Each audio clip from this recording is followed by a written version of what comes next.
Hello students, कैसे हो सब आप। देखो, आज मैं लाया हूँ haloarene haloalkane chapter का लेक्चर नंबर 6। और आज मैं पढ़ाऊंगा आपको physical properties of haloalkanes. Right, अब तक मैंने फेस किए आपको preparation methods of haloalkanes, सारे मेथड्स आप मैं करा चुका हूँ आपको। राइट, अब मैं पढ़ाऊंगा आपको physical properties of haloalkanes. Right, तो चलो शुरू करें अपना topic, physical properties of haloalkanes. तो कॉपी पेन निकालो सब फटाफट जल्दी से और नोट्स बनाने शुरू करिए। Physical properties of haloalkanes, ठीक है। हेलो एल्केन्स की फिजिकल प्रॉपर्टीज पढ़ने वाले हैं आज हम, ठीक है। देखो कौन कौन सी फिजिकल प्रॉपर्टीज मैं आपको पढ़ाऊंगा, जरा ध्यान से समझें इसको। सबसे मैं पढ़ाऊंगा पहले मैं आपको solubility in water, solubility in water, solubility in water. देखते हैं हेलो एल्केन्स वाटर में सोल्युबल है ये नहीं है। राइट, तो देखो ध्यान से देखो, ऑर्गेनिक हेलो एल्केन्स, जो हेलो एल्केन्स होते हैं, right, are fairly soluble in, fairly soluble in organic solvents, organic solvents.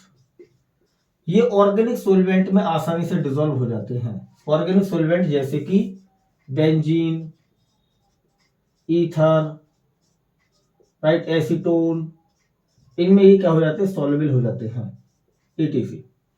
समझ में आ गया। क्योंकि हेलो एल्केन्स कैसे होते हैं, आपके ऑर्गेनिक नेचर के कंपाउंड है। कैसे कंपाउंड है ये, ऑर्गेनिक कंपाउंड्स हैं। राइट, और ऑर्गेनिक कंपाउंड जो होते हैं वो ऑर्गेनिक सोलवेंट में आसानी से डिसॉल्व हो जाते हैं। आपने पढ़ा हुआ लाइक डिसॉल्व्स लाइक, एक थ्योरी आती है like dissolves like. Like dissolves like का मतलब होता है पहला लाइक इसमें सॉल्यूट और दूसरा लाइक है सोलवेंट। यानी सॉल्यूट और सोलवेंट अगर एक जैसे करेक्टर के होते हैं, एक जैसे नेचर के होते हैं, तो आसानी से एक दूसरे में डिसॉल्व हो जाते हैं। तो यहाँ पर हेलो एल्केन्स भी ऑर्गेनिक कंपाउंड्स हैं और यहाँ पर ऑर्गेनिक सोलवेंट भी आपका ऑर्गेनिक है।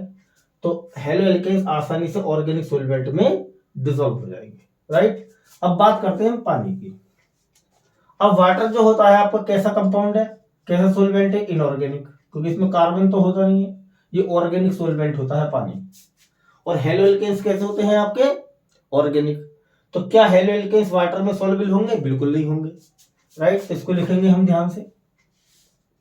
और haloalkanes, haloalkanes although haloalkanes जो होते हैं, haloalkanes are polar in nature. हालांकि हेलो एल्केन्स पोलर होते हैं नेचर में, yet they are insoluble in water, insoluble in water, insoluble in water। ये वाटर में फिर भी सॉल्युबल नहीं होते। हालांकि हेलो एल्केन्स कैसे होते हैं, पोलर होते हैं नेचर में, फिर भी ये वाटर में कैसे होते हैं, इनसॉल्युबल होते हैं। क्यों होते हैं इनसॉल्युबल, बिकॉज क्योंकि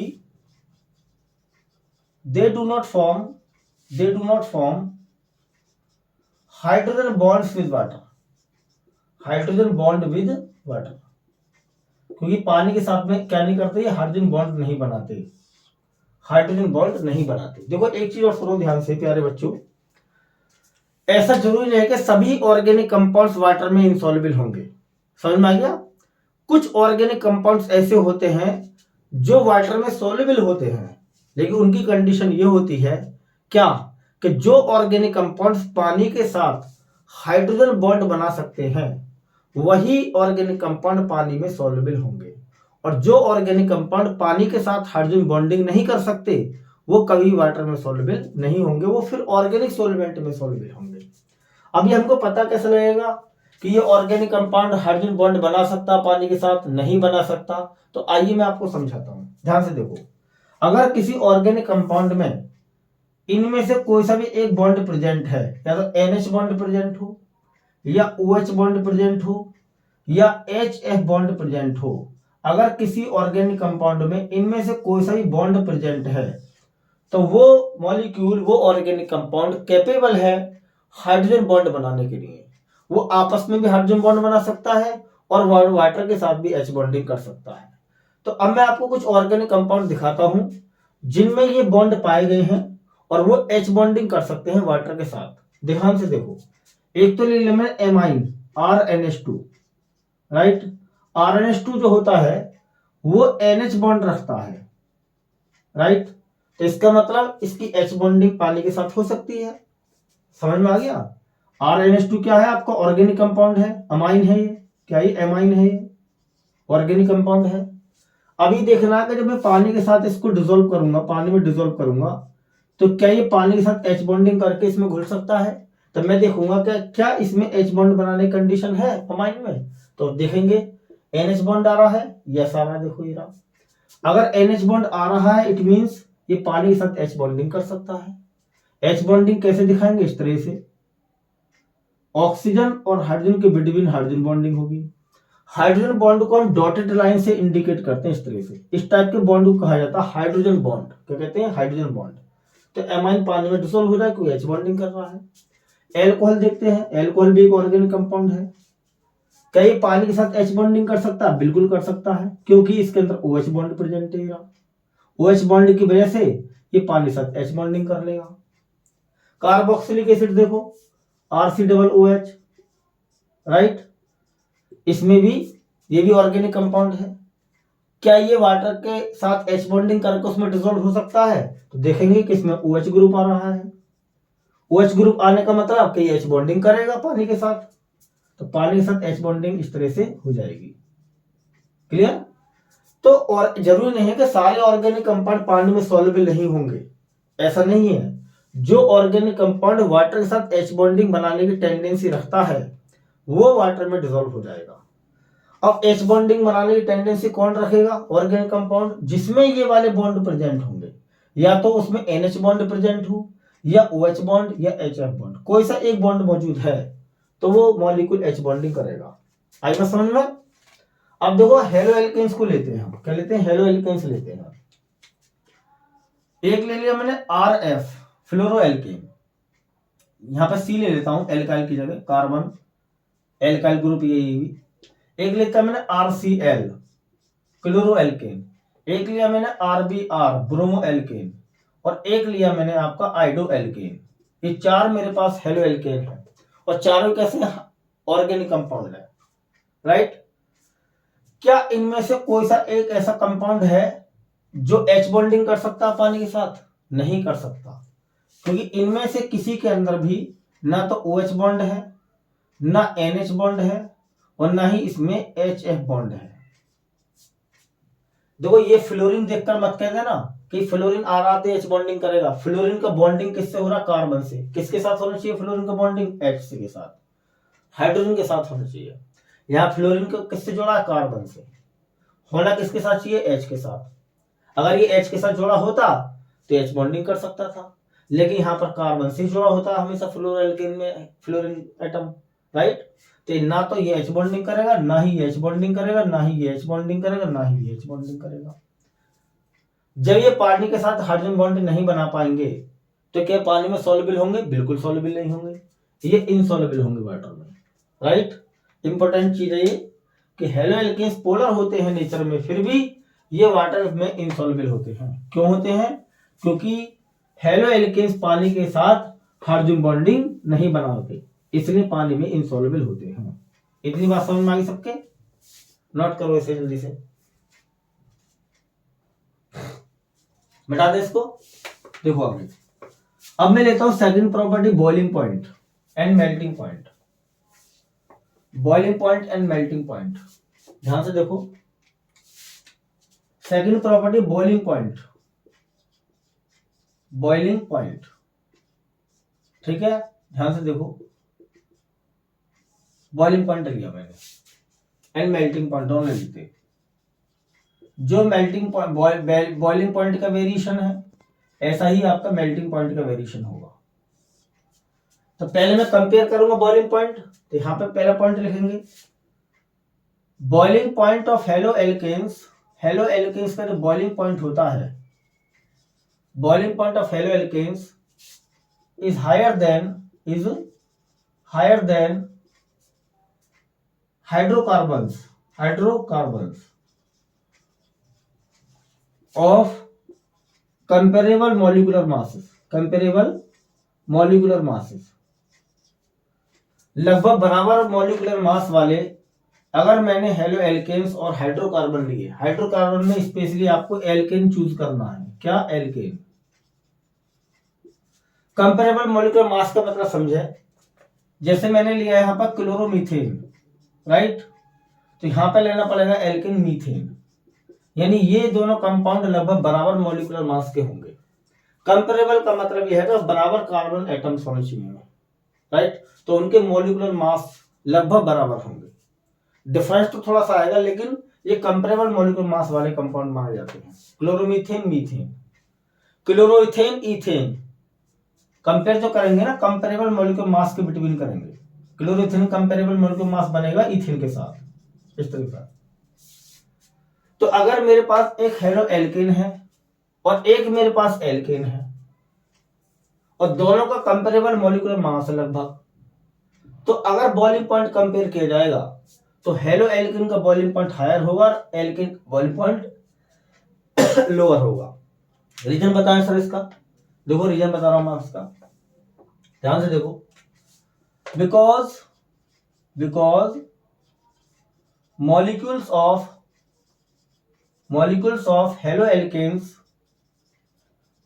of haloalkanes are associated through haloalkanes being polar, यहां पे इस तरह से लिखेंगे इसको, haloalkanes being polar are associated, are held लिख लो, छोटा सा वर्ड है, are held by stronger dipole interaction,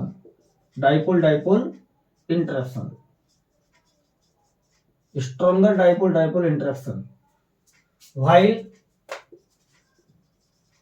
molecules of alkanes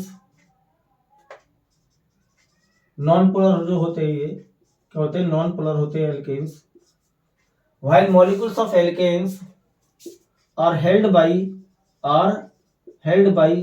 weak van der Waals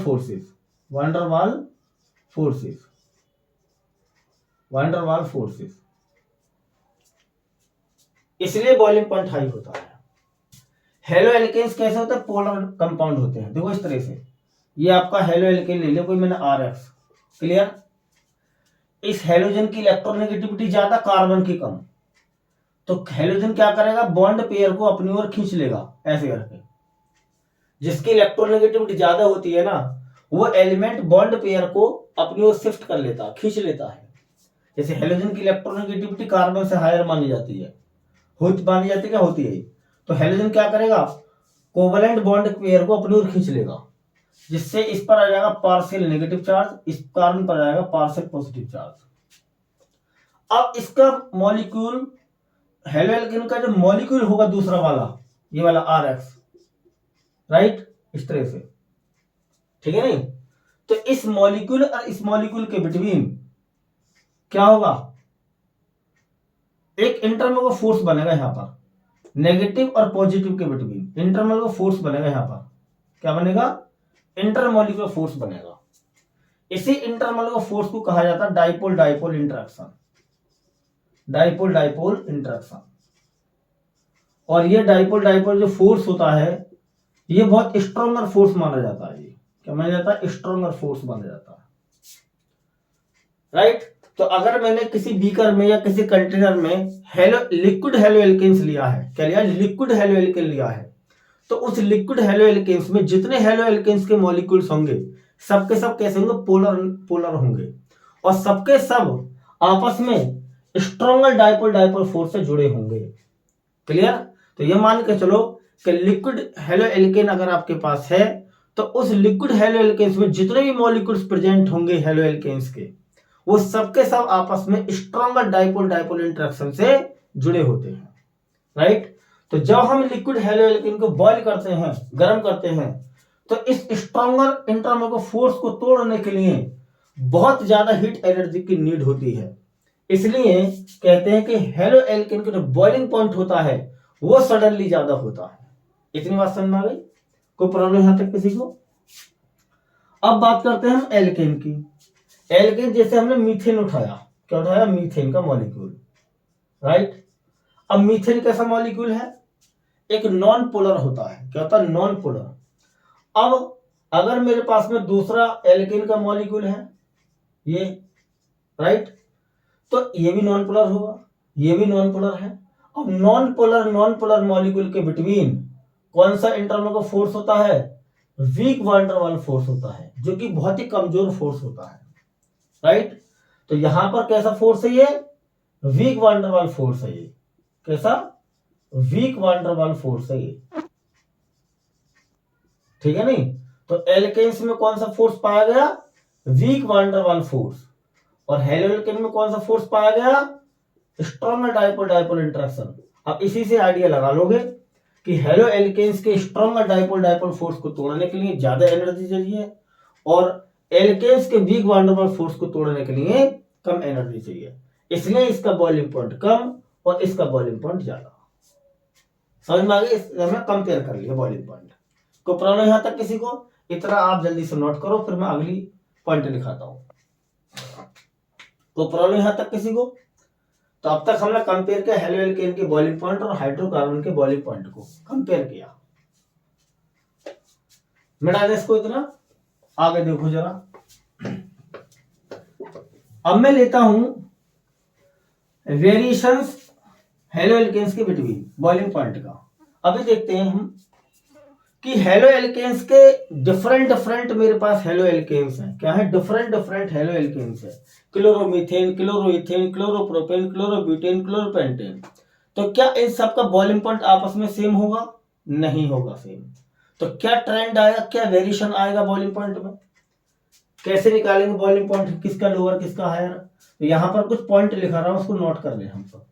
देखो, फोर सेम हेलोजन, अगर हेलोजन सेम चल रहा है, सेम हेलोजन, अगर डिफरेंट हेलो एल्केन्स में हेलोजन सेम है, या तो सभी में क्लोरीन क्लोरीन क्लोरीन है, या सब में ब्रोमीन ब्रोमीन ब्रोमीन है, हेलोजन सेम है, तो बॉइलिंग पॉइंट किस पे डिपेंड करेगा?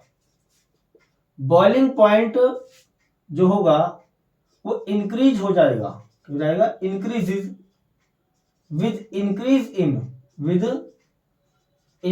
इन कार्बन चेन। कार्बन चेन बढ़ने से बॉइलिंग पॉइंट बढ़ेगा। क्यों? क्योंकि मैग्नीट्यूड ऑफ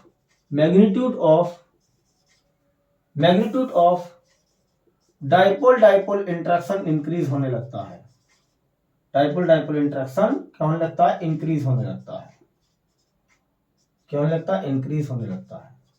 जैसे मेरे पास है क्लोरोमीथेन, क्लियर, एक है मेरे पास क्लोरोइथेन, क्लियर, एक है मेरे पास क्लोरोप्रोपेन, ठीक है, एक मेरे पास है क्लोरोब्यूटेन। समझ में आ गया? इस तरह से, और क्लोरोपेंटेन, क्लोरोहेक्सेन, इस तरह से है। इतनी बात समझ में आ गई? अब ध्यान से देखो, हेलोजन सब में सेम है, क्लोरीन क्लोरीन क्लोरीन। अब बॉइलिंग पॉइंट किस पे डिपेंड करेगा? कार्बन की चेन पर। जैसे जैसे कार्बन की चेन बड़ी होती चली जाएगी, समझ में आ गया, तो बॉइलिंग पॉइंट भी इंक्रीज होगा। क्या होगा? इंक्रीज होगा। तो क्लोरोमीथेन का बॉइलिंग पॉइंट सबसे कम, उससे ज्यादा क्लोरोइथेन का, उससे ज्यादा क्लोरोप्रोपेन का, उससे ज्यादा क्लोरोब्यूटेन का, एंड सो ऑन, और आगे बढ़ता चला जाएगा। क्योंकि कार्बन की चेन बढ़ रही है ना लगातार। इसमें एक कार्बन की चेन, इसमें दो कार्बन की चेन, इसमें तीन कार्बन की चेन, इसमें चार कार्बन की चेन, तो लगातार बॉइलिंग पॉइंट बढ़ता चला जाएगा। ऐसा क्यों हो रहा है? कार्बन चेन बढ़ने से बॉइलिंग पॉइंट क्यों बढ़ा? तो ध्यान से देखो, जैसे जैसे कार्बन की चेन बढ़ती है, डाइपोल डाइपोल इंटरेक्शन का जो मैग्नीट्यूड होता है वो इंक्रीज होने लगता है। मतलब डाइपोल डाइपोल इंटरेक्शन और ज्यादा स्ट्रॉन्गर होने लगता है जैसे जैसे कार्बन की चेन बढ़ती है। यानी एक तरह से मान के चलो, जो इंटरमॉलिक्यूलर एसोसिएशन होता है दो मॉलिक्यूल के बिटवीन, वो बढ़ने लगता है जैसे जैसे कार्बन की चेन बढ़ती है। इसको ऐसे ही समझ लो कि जैसे मान लो हमारे पास में ये ईथेन का मॉलिक्यूल है, किसका? ईथेन का मॉलिक्यूल है, क्लियर, और यहां पर हमारे पास दूसरा इथेन का मॉलिक्यूल है, क्लोरोइथेन का, राइट। एक मेरे पास में क्लोरोप्रोपेन का मॉलिक्यूल है, इस तरह से, ठीक है, समझ में आ गया। ध्यान से देखो, अब इंटरमॉलिक्यूलर एसोसिएशन देखो, अब क्या होगा, जैसे ये मॉलिक्यूल एक दूसरे कांटेक्ट मांगे तो सारे एलिमेंट एक दूसरे से बॉन्ड बनाएंगे, ठीक है नहीं, क्या बनाएंगे, बॉन्ड बनाएंगे। तो जितने कार्बन ज्यादा होंगे, जितने कार्बन की चेन लंबी होगी, उतना ही इंटरमॉलिक्यूलर एसोसिएशन ज्यादा होगा। यहां पे देखो, इस तरह से ऐसे मान के चलो, जितने कार्बन की चेन ज्यादा होगी उतना इंटरमॉलिक्यूलर एसोसिएशन ज्यादा होगी, यानी इतने ही ज्यादा स्ट्रॉन्ग मॉलिक्यूलर फोर्स बनेंगे जितने कार्बन की चेन ज्यादा होगी, लंबी होगी। तो कार्बन की चेन बढ़ने से इंटरमॉलिक्यूलर फोर्स का जो स्ट्रेंथ होता है वो इंक्रीज होने लगता है, इसलिए बॉइलिंग पॉइंट क्या होता है, बढ़ता है। यहां तक समझ में आ गया।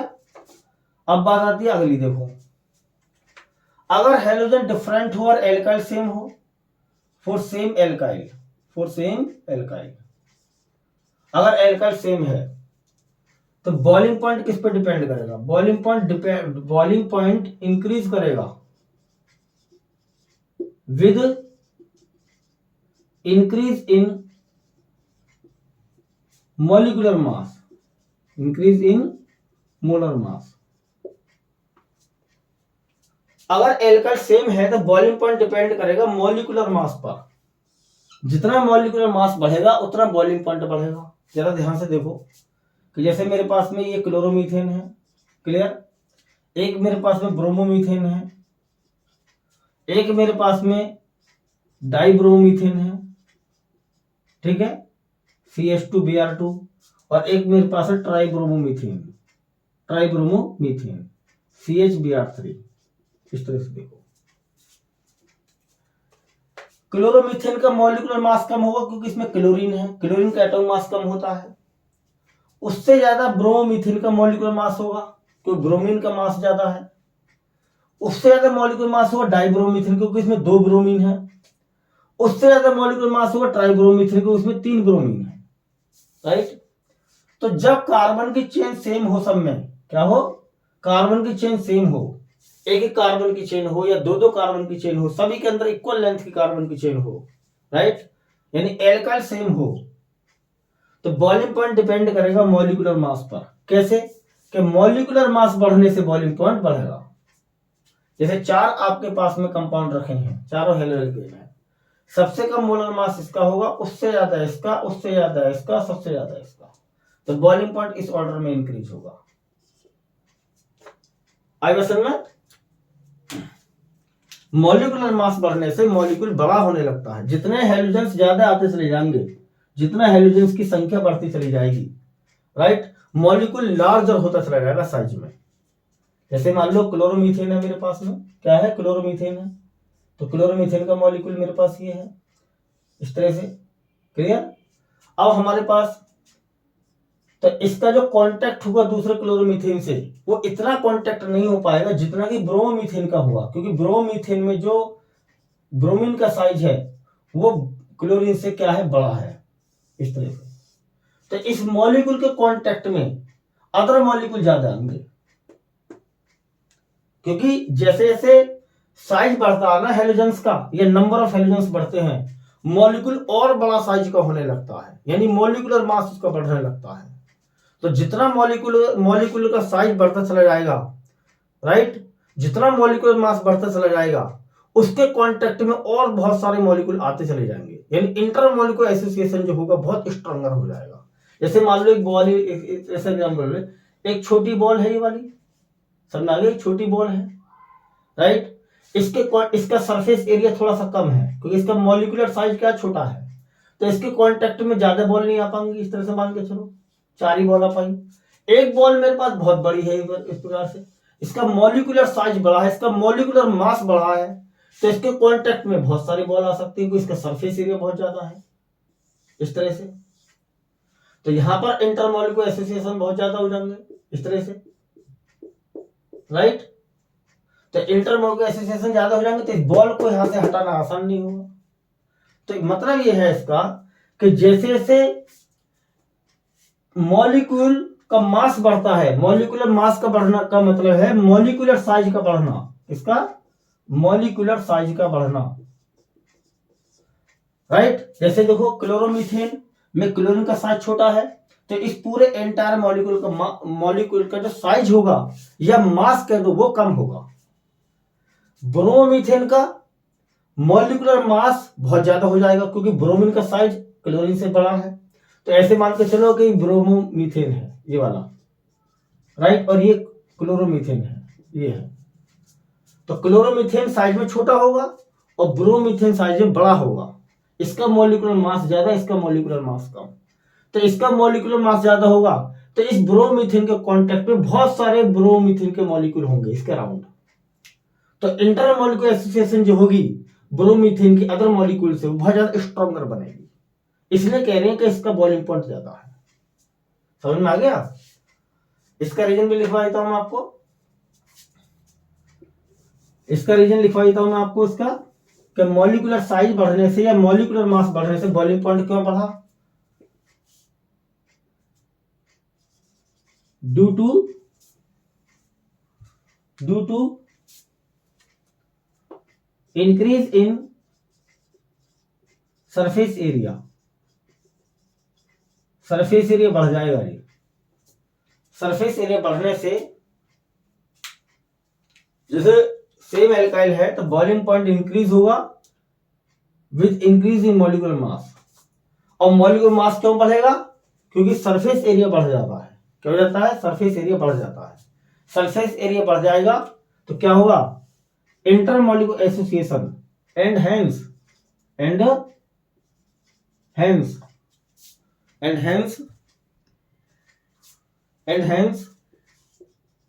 इंटरमॉलिक्यूलर एसोसिएशन इंक्रीज हो जाते हैं, इसलिए बॉइलिंग पॉइंट हमारा बढ़ जाता है। 2 बार लिख गया, समझ में आ गया? नोट करो इसे। तो बॉइलिंग पॉइंट क्या हो रहा है? इंक्रीज हो रहा है, इंक्रीज। कोई प्रॉब्लम है किसी को? मिला दे इसको।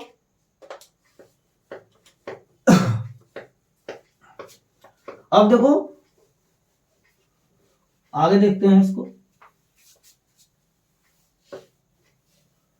अगला पॉइंट क्या है इसका? Among isomeric haloalkanes boiling point decreases with increasing in branching,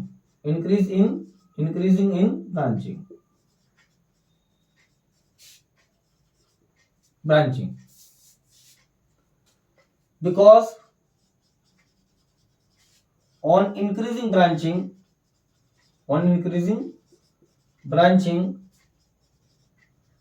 बढ़ने की वजह से because on increasing branching molecule surface area of isomer decreases and hence intermolecular association decrease होने लगते हैं। वही बात आ गई जो पहले बताई थी मैंने आपको कि जैसे मेरे पास में हेलोएल्केन्स आइसोमेरिक रूप में है, मतलब मेरे पास में डिफरेंट आइसोमर्स है हेलोएल्केन्स के। क्या है? हेलोएल्केन्स के आइसोमर्स है। आइसोमर क्या होते हैं? ऐसे कंपाउंड्स जिनके मॉलिक्यूलर फॉर्मूला सेम हो लेकिन उनकी स्ट्रक्चर डिफरेंट हो, उनको कहा जाता है आइसोमर्स। तो कुछ हेलोएल्केन्स ऐसे होते हैं जो आइसोमर्स में एग्जिस्ट करते हैं। अगर उन आइसोमर्स का आपस में बॉइलिंग पॉइंट कंपेयर करें तो सेम नहीं होगा क्योंकि स्ट्रक्चर डिफरेंट होती है। इस वजह से जैसे मान लो मेरे पास में एक हेलोएल्केन है C3H7Cl। ये C3H7Cl नाम का जो हेलोएल्केन है ये 2 आइसोमर में एग्जिस्ट करता है अपने आप को। Have to isomers. इसके 2 आइसोमर्स होते हैं जी। कौन कौन से बताएं जी? इसके 2 आइसोमर्स कौन कौन से होते हैं? एक तो होता है क्लोरोप्रोपेन, क्या होता है, क्लोरोप्रोपेन, CH3CH2Cl, क्लोरोप्रोपेन, ठीक है, क्लोरोप्रोपेन। और एक होता है मेरे पास में, इस क्लोरीन को आप सेकंड कार्बन पर अटैच कर दो, यानी ब्रांचिंग में रख दो क्लोरीन को, तो इसका ये दूसरा आइसोमर बन जाएगा, इसका नाम है 2 क्लोरोप्रोपेन या आइसोप्रोपाइल क्लोराइड, 2 क्लोरोप्रोपेन या बोलेंगे इसको आइसोप्रोपाइल क्लोराइड, ठीक है। तो ये दोनों आइसोमर्स हैं किसके, C3H7Cl के, हेलो एल्केन से दोनों ही आइसोमेरिक है। इनको एक दूसरे का आइसोमर क्यों कह रहे हैं हम, क्योंकि दोनों कंपाउंड के मॉलिक्यूलर फॉर्मूला सेम है, C3H7Cl। वो कैसे, देखो मॉलिक्यूलर फॉर्मूला सेम क्यों आ रहे हैं, दोनों ही कंपाउंड में 3 कार्बन है, 1 2 3 इसमें, और 3 ही कार्बन इसमें, 1 2 3, तो C3 दोनों में होगा, राइट। 7 हाइड्रोजन इसमें है, कैसे, 3 और 2 5 और 2 7, और 7 ही हाइड्रोजन इसमें है, 3 और 3 6 और 1 7, तो H7 दोनों में है, और एक Cl दोनों में है, Cl आ गया। तो C3H7Cl क्या आपका मॉलिक्यूलर फॉर्मूला, राइट। तो दोनों कंपाउंड का मॉलिक्यूलर फॉर्मूला सेम है, C3H7Cl, लेकिन दोनों के स्ट्रक्चर क्या सेम है, नहीं सेम नहीं, डिफरेंट है। इसमें ये स्ट्रेट चेन हेलो एल्केन है, ये ब्रांच चेन हेलो एल्केन है, तो स्ट्रक्चर दोनों की डिफरेंट आ रही है, इसलिए आइसोमर्स है। बात समझ गई। अब क्या इन दोनों आइसोमर की कुछ प्रॉपर्टी सेम नहीं होंगी या डिफरेंट होंगी, देखो आइसोमर्स की जो प्रॉपर्टीज होती हैं वो एक दूसरे डिफरेंट होती है, कुछ सिमिलर होती है लेकिन ज्यादातर डिफरेंट होती है, राइट। अब एक प्रॉपर्टी कौन सी होती है, बॉइलिंग पॉइंट की। तो अगर हम ये देखें कि क्लोरोप्रोपेन और 2 क्लोरोप्रोपेन जो आइसोमर्स हैं, क्या इनका बॉइलिंग पॉइंट सेम होगा, आप कहोगे नहीं सेम नहीं होगा, क्योंकि दोनों की स्ट्रक्चर डिफरेंट है, क्या है, स्ट्रक्चर डिफरेंट है, तो बॉइलिंग पॉइंट दोनों का डिफरेंट होगा। अभी देखना किसका कम किसका ज्यादा, तो यहां लिखा है कि बॉइलिंग पॉइंट जो होगा वो ऐसे वेरी करेगा, जैसे ही लिख रहा है कि जैसे जैसे आइसोमर्स में ब्रांचिंग इंक्रीज होगी, ब्रांचिंग बढ़ेगी, वैसे वैसे बॉइलिंग पॉइंट घटेगा। जैसे जैसे हेलो एल्केन्स के आइसोमर्स की ब्रांचिंग इंक्रीज होगी, ब्रांच बढ़ेंगी, वैसे वैसे बॉइलिंग पॉइंट क्या होगा, डिक्रीज होगा। अब जैसे क्लोरोप्रोपेन में कोई ब्रांच नहीं, इसमें ब्रांच है क्लोरीन की, तो इसमें ब्रांच ज्यादा है, इसमें ब्रांच कम है, इसमें तो है ही नहीं ब्रांच, इसमें एक ब्रांच है, तो ब्रांच बढ़ गई इसमें, इसमें है ही नहीं ब्रांच, इसमें ब्रांच है, तो ब्रांच बढ़ने से बॉइलिंग पॉइंट क्या होगा, घटता है। इसका मतलब इसका बॉइलिंग पॉइंट लोअर होगा जी, लोअर बॉइलिंग पॉइंट, और इसका बॉइलिंग पॉइंट क्या होगा, हायर, हायर बॉइलिंग पॉइंट। समझ में आई बात आ गई, इसका बॉइलिंग पॉइंट हाई, इसका बॉइलिंग पॉइंट लोअर। अब बॉइलिंग पॉइंट इसका लोअर क्यों हो ब्रांच वाले का, तो इसको हमने लिखवाया है कि जब ब्रांच बढ़ने लगती है, जब ब्रांच बढ़ने लगती है तो मॉलिक्यूल का जो सरफेस एरिया होता है, यानी आइसोमर का जो सरफेस एरिया होता है वो घटने लगता है।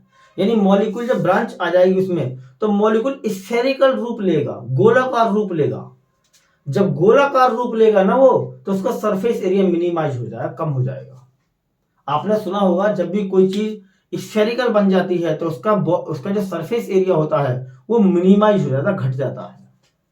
और जैसे ही सरफेस एरिया घटता है मॉलिक्यूल का, जैसे सरफेस एरिया घटता है, डिक्रीज होता है सरफेस एरिया इस तरह से, तो वो उसके कांटेक्ट में अदर हेलो एल्केन्स कम ही आ पाते हैं। अभी मैंने पिछला बताया था कि जैसे जैसे सरफेस एरिया कम हो जाएगा मॉलिक्यूल का ब्रांच बढ़ने से, तो उसका जो इंटर मॉलिक्यूल एसोसिएशन है अदर मॉलिक्यूल से वो कम हो जाते हैं, वीकर हो जाते हैं, इसलिए बॉइलिंग पॉइंट उसका कम होता है। तो याद रखना सरफेस एरिया कम हो जाता है, मॉलिक्यूल में ब्रांच बढ़ने से सरफेस एरिया मॉलिक्यूल का कम हो जाता है, इससे उसका बॉइलिंग पॉइंट क्या हो जाता है, घट जाता है। कोई प्रॉब्लम यहां तक किसी को, नोट करो इसे फटाफट जल्दी से।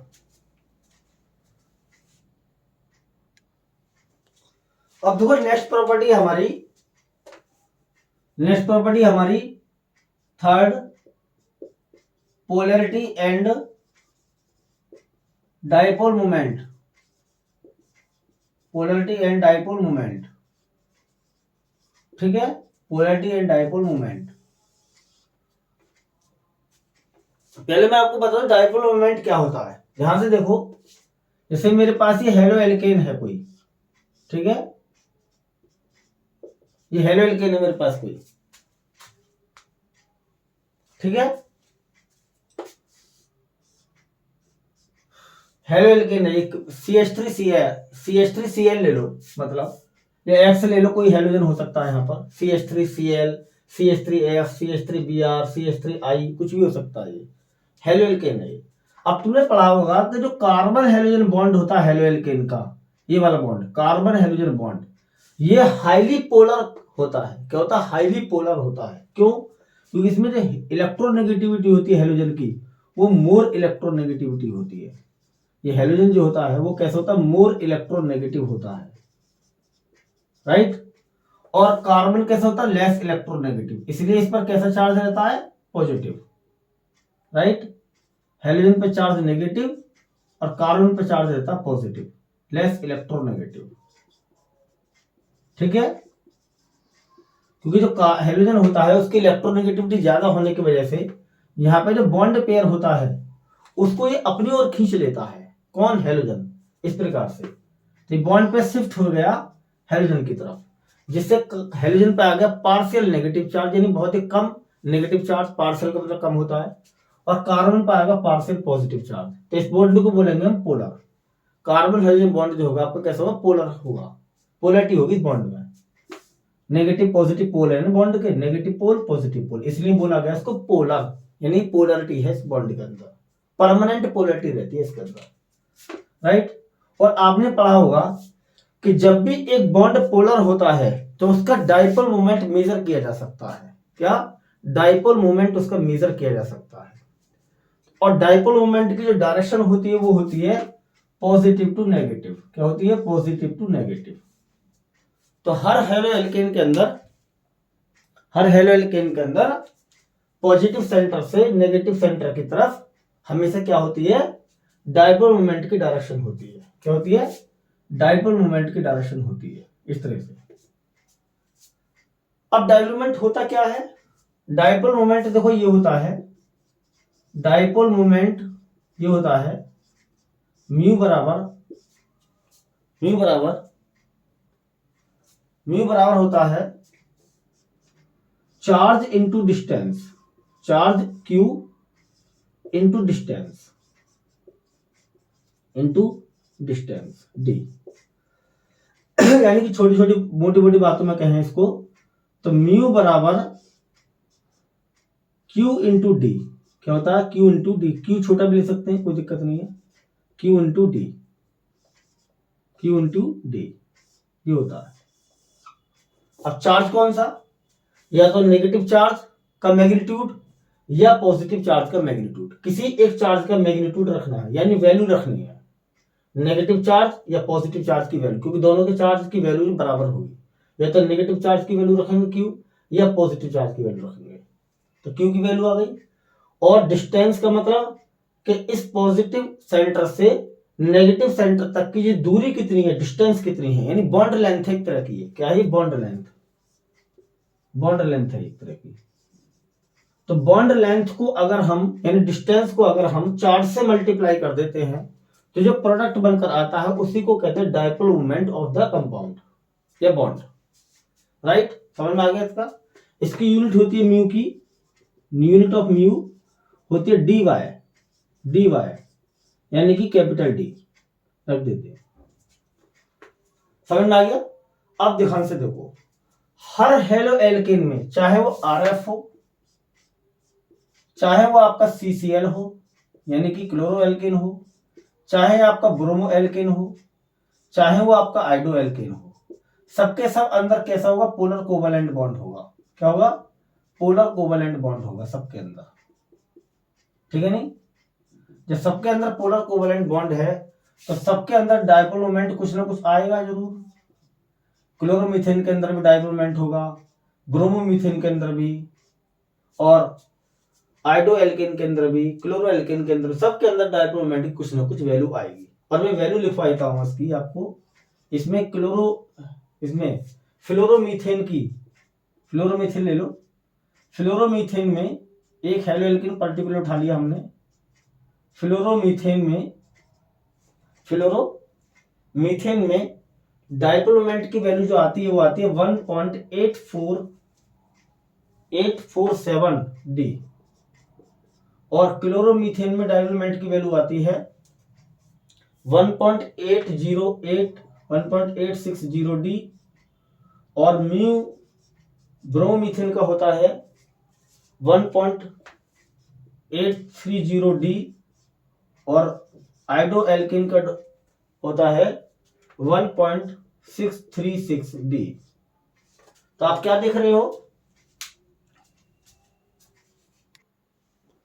देखो चारों कंपाउंड को मैं डाइवोल्यूमेंट लिखा, इसका कम, इसका ज्यादा, फिर कम, फिर कम, यानी कि पहले फ्लोरीन टू क्लोरीन घट रहा है, सॉरी फ्लोरीन टू क्लोरीन बढ़ रहा है पहले, फिर उसके बाद घटने लगेगा डाइवोल्यूमेंट। ऐसे क्यों है, इसके वेरिएशन समझाता हूं। देखो डाइवोल्यूमेंट जो डिपेंड कराएंगे ज्यादा चार्ज पर डिपेंड कराएंगे, चार्ज को कंसिडर करते जाता डाइवोल्यूमेंट निकालने के लिए। किसको, चार्ज को, ये जो चार्ज लगा है नेगेटिव पॉजिटिव, उसको कंसिडर किया जाएगा डाइवोल्यूमेंट निकालने के लिए।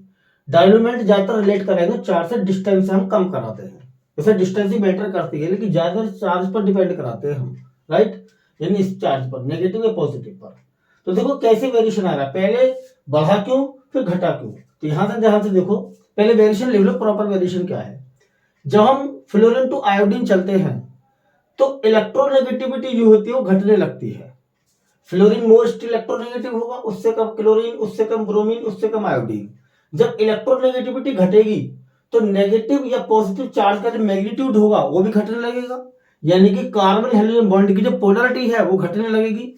तो डाइवोल्यूमेंट लगातार घटने लगता है, राइट। अब इसमें एक एनोमली आ रही है कि फ्लोरीन टू क्लोरीन जब चले तो डाइवोल्यूमेंट अचानक बढ़ा क्यों, यानी फ्लोरोमीथेन का डाइवोल्यूमेंट आपका कम क्यों है और क्लोरोमीथेन का ज्यादा क्यों है, जबकि ज्यादा इसका होना चाहिए था, क्योंकि फ्लोरीन के पास में इलेक्ट्रोनेगेटिविटी बहुत ज्यादा है, तो यहाँ पर बहुत ज्यादा हाई पोलर बॉन्ड होगा। तो इसका रीजन ये है देखो कि फ्लोरोमीथेन का जो डाइवोल्यूमेंट होता है वो क्लोरोमीथेन से स्लाइटली हायर होता है। क्यों, क्योंकि फ्लोरीन की जो इलेक्ट्रोनेगेटिविटी होती है बहुत ज्यादा होती है, यानी नेगेटिव या पॉजिटिव चार्ज का जो मैग्नीट्यूड होता है बहुत ज्यादा होता है, राइट। लेकिन इसमें एक प्रॉब्लम ये है कि फ्लोरीन का साइज छोटा होने की वजह से इसकी जो बॉन्ड लेंथ है, CF बॉन्ड लेंथ, वो बहुत छोटी हो जाती है, राइट। तो जब हम डिस्टेंस यानी बॉन्ड लेंथ से और चार्ज से मल्टीप्लाई करते हैं तो मैग्नीट्यूड यानी म्यू की जो वैल्यू आती है वो स्लाइटली कम आती है। समझ में आ गया। फ्लोरीन की जो इलेक्ट्रोनेगेटिविटी है वो क्या होती है, बहुत ज्यादा होती है, तो चार्ज बहुत ज्यादा होता है इस पर, लेकिन इसकी बॉन्ड लेंथ इतनी कम होती है कि जब चार्ज को और बॉन्ड लेंथ को मल्टीप्लाई करके म्यू निकालते हैं तो वैल्यू स्लाइटली लोअर आती है।